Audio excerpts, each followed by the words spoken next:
ਇਹਦਾ ਬੈਲਟ ਹੀ ਖਰਾਬ ਹੋਇਆ ਹੈ। ਨਵਾਂ ਲਿਆਣਾ ਸੀ, ਪੈਸੇ ਹੀ ਨਹੀਂ ਹਨ, ਮੈਂ ਕੀ ਕਰਾਂ। ਸ਼ੱਬੂ ਕੀ ਮਸ਼ੀਨ ਨਾਲ ਗੱਲਾਂ ਕਰਦਾ ਪਿਆ ਹੈ? ਮਸ਼ੀਨ ਨਾਲ ਕੀ ਗੱਲਾਂ ਕਰਨੀਆਂ ਨੇ, ਬੈਲਟ ਸਾਰਾ ਟੁੱਟਿਆ ਖਰਾਬ ਹੋਇਆ ਹੈ। ਤੇ ਤੁਹਾਨੂੰ ਪਤਾ ਵੀ ਹੈ ਕਿ ਬੱਚੇ ਸਵੇਰ ਸਕੂਲ ਭੁੱਖੇ ਗਏ ਨੇ ਤੇ ਘਰ 'ਚ ਕੋਈ ਚੀਜ਼ ਨਹੀਂ ਹੈਗੀ, ਤੇ ਮਿਹਰਬਾਨੀ ਕਰੋ ਜਾਓ ਦੁਕਾਨ ਤੋਂ ਕੋਈ ਚੀਜ਼ ਲੈ ਆਵੋ। ਉਹ ਵਿਚਾਰੇ ਫਿਰ ਭੁੱਖੇ ਰਹਿਣਗੇ, ਕੁਛ ਨਾ ਕੁਛ ਲੈ ਆਵੋ ਜਾ ਕੇ। ਮੈਨੂੰ ਪਤਾ ਹੈ ਕਿ ਬੱਚੇ ਭੁੱਖੇ ਗਏ ਸਕੂਲ, ਲੇਕਿਨ ਮੈਂ ਅੱਜ ਵੀ ਕੰਮ ਤੇ ਗਿਆ, ਮੈਨੂੰ ਕੰਮ ਨਹੀਂ ਮਿਲਿਆ, ਮੇਰੀ ਦਿਹਾੜ ਨਹੀਂ ਲੱਗੀ। ਮੈਂ ਕੀ ਕਰਾਂ?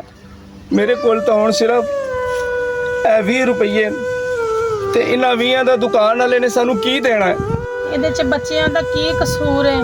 ਤੁਹਾਡੇ ਕੋਲ 20 ਰੁਪਏ ਤੇ 30 ਰੁਪਏ ਮੇਰੇ ਕੋਲ ਲੈ ਲਓ ਤੇ ਜਾਓ ਕੁਛ ਨਾ ਕੁਛ ਲੈ ਆਵੋ ਜਾ ਕੇ। ਇਹ ਲਓ 20 ਆ ਤੇ 10 ਇਹ 30 ਰੁਪਏ ਜੋ ਲਓ। ਅੱਛਾ ਦੇਖੋ, ਤੁਸੀਂ ਪਰੇਸ਼ਾਨ ਨਾ ਹੋ ਤੇ ਮੈਂ ਦੁਕਾਨ ਤੇ ਜਾਣਾ, ਇਹਨਾਂ 50 ਦਾ ਜੋ ਮਿਲਦਾ ਹੈ ਮੈਂ ਲੈ ਕੇ ਆਣਾ ਵਾ।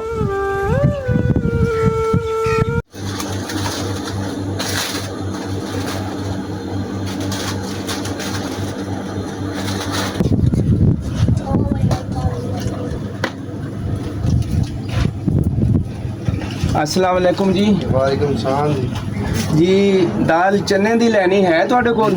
ਅੱਛਾ ਇਹ 50 ਰੁਪਏ ਦੀ ਦੇ ਦਿਓ ਜੀ। 50 ਰੁਪਏ ਦੇ ਕੀ ਆਂਦੇ ਅੱਜ ਕੱਲ੍ਹ? ਮਹਿੰਗਾਈ ਇੰਨੀ ਜ਼ਿਆਦਾ ਹੈਗੀ ਹੈ, 50 ਰੁਪਏ ਦੀ ਇੱਕ ਸਟਾਕੀ ਆਏਗੀ। ਚਲੋ ਜਿੰਨੀ ਆਂਦੀ ਦੇ ਦਿਓ ਜੀ।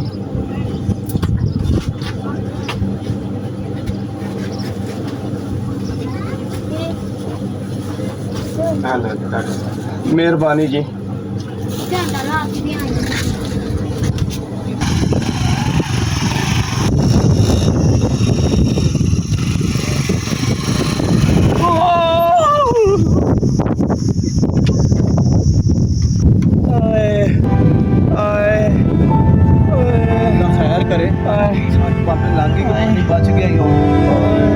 फिर पापा ਤੁਹਾਡਾ ਕਿੰਨਾ ਨੁਕਸਾਨ ਹੋਇਆ? ਮੈਂ ਤੁਹਾਨੂੰ ਪੈਸੇ ਦੇ ਦੇਣਾ। ਉਹ ਨਹੀਂ ਯਾਰ, ਉਹ ਮੈਨੂੰ ਤੇਰੇ ਪੈਸੇ ਦੀ ਨਹੀਂ ਲੋੜ, ਓਏ ਮੇਰੀ ਆਪਣੀ ਗਲਤੀ ਸੀ, ਮੈਨੂੰ ਕੁਛ ਨਹੀਂ ਚਾਹੀਦਾ।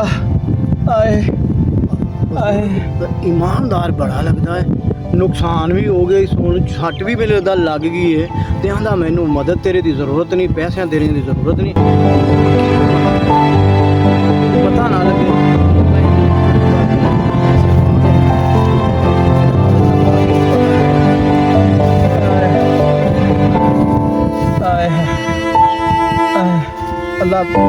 ਅੱਲਾ ਤੁਹਾਨੂੰ ਬਚਾ ਗਿਆ ਤੇ ਅੱਲਾ ਨੇ ਤੁਹਾਡੀ ਮਦਦ ਕੀਤੀ ਵੀ ਜੇ ਅੱਲਾ ਬਚਾ ਗਿਆ ਜੀ। ਚਲੋ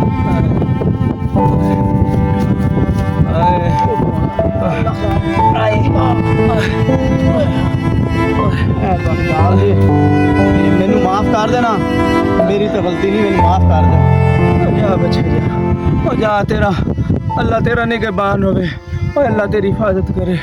ओ जा बच्चा जा। आए आए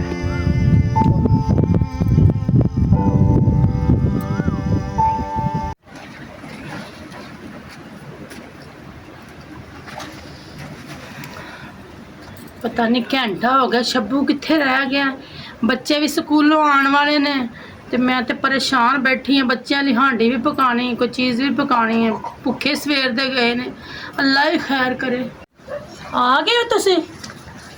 आहो ਇਹ ਇੰਨੀ ਦੇਰ ਕਿਉਂ ਲਾ ਦਿੱਤੀ? ਅੱਲਾ ਖੈਰ ਕਰੇ। ਉਹ ਤੈਨੂੰ ਕੀ ਦੱਸਾਂ ਕਰਮਾਂ ਲਈਏ, ਉਹ ਆ ਰਿਹਾ ਸੀ, ਰਸਤੇ 'ਚ ਮੋਟਰਸਾਈਕਲ ਨਾਲ ਟੱਕਰ ਹੋ ਗਈ, ਓਏ ਸਾਰੀ ਦਾਲ ਗਿਰ ਗਈ ਜ਼ਮੀਨ ਤੇ, ਓਏ ਦਾਲ ਮਿੱਟੀ ਮਿੱਟੀ ਹੋ ਗਈ। ਤੇ ਇਹਨੂੰ ਅੱਛੀ ਤਰ੍ਹਾਂ ਧੋ ਲੈ, ਸਾਫ਼ ਕਰ ਲੈ। ਠੀਕ ਹੈ। ਅੱਛਾ ਦਾਲ ਦੀ ਟੈਨਸ਼ਨ ਛੱਡੋ, ਤੁਸੀਂ ਠੀਕ ਹੋ? ਤੁਹਾਨੂੰ ਸੱਟ ਸੁੱਟ ਤੇ ਨਹੀਂ ਕਿਤੇ ਲੱਗੀ? ਓਏ ਮੈਂ ਠੀਕ ਹਾਂ, ਓਏ ਬੱਚਿਆਂ ਦੇ ਆਉਣ ਤੋਂ ਪਹਿਲੇ ਕੁਝ ਪਕਾ ਲੈ। ਓਏ ਮੈਂ ਠੀਕ ਹੀ ਹਾਂ। ਅੱਛਾ ਠੀਕ ਹੈ, ਤੁਸੀਂ ਇੱਥੇ ਰੱਖੋ, ਪਰੇਸ਼ਾਨ ਨਾ ਹੋਵੋ।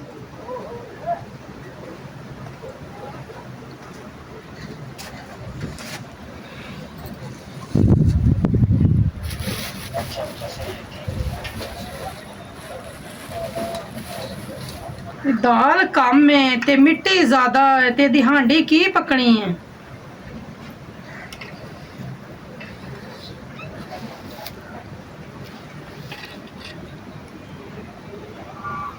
ਦਾਲ ਚ ਪੈਸੇ ਇਹ ਕਿੱਥੋਂ ਆਏ ਪਤਾ ਨਹੀਂ।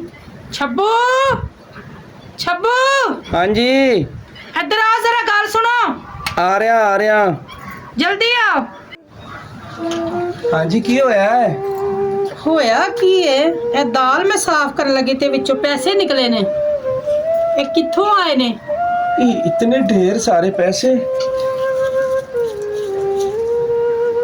ये पैसे का मैनू तो कोई पता नहीं कि ये पैसे कित्थों आए न। ਸੱਚੇ ਦੱਸੇ ਕਹਿ ਰਹੇ ਤੁਹਾਨੂੰ ਕੋਈ ਪਤਾ ਨਹੀਂ? हाँ ये पैसे मैनू याद आ गया सैमा, ये अल्लाह का बंदा वो जेड़ा मिलिया सी ना मैंने जिहदे नाल मोटरसाइकिल टक्कर हुई है, ਅੱਛਾ ਅੱਛਾ वो कोई अल्लाह का फरिश्ता सी ते वो अल्लाह ने साडी इमदाद लई भेजिया है। ਇੱਕ ਤਾਂ ਚਲੋ ਤੁਹਾਡੀ ਦਾਲ ਦਾ ਬਹਾਨਾ ਹੀ ਬਣਿਆ ਹੈ। ਅੱਜ ਨਾ ਅਸੀਂ ਇਹ ਗੰਦੀ ਦਾਲ ਨਹੀਂ ਪਕਾਵਾਂਗੇ, ਠੀਕ ਹੈ ਨਾ।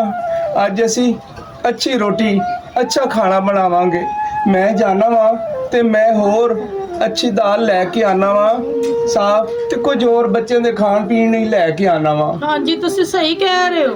ਹਾਂ ਚਲੋ ਜਾਓ ਫਿਰ ਲੈ ਕੇ ਆਓ। मैं लेके आना जी। ਜਾਓ। अल्लाह। अस्सलाम वालेकुम नाजरीन, अगर ये हमारी वीडियो आपको अच्छी लगे तो इसको लाइक शेयर ज़रूर करना और चैनल को सब्सक्राइब करना ना भूलना। तो दोस्तों, अगर आप किसी मजबूर किसी गरीब की मदद करना चाहते हैं तो ऐसे मदद करो एक हाथ से दो, दूसरे हाथ को पता ना चले। ये होती है एक मदद और इंसानियत। तो अल्लाह ताला हम सब को आपको तौफीक अता फरमाए नेक काम करने की। इसी के साथ मैं इजाज़त मांगता हूँ। पाकिस्तान जिंदाबाद।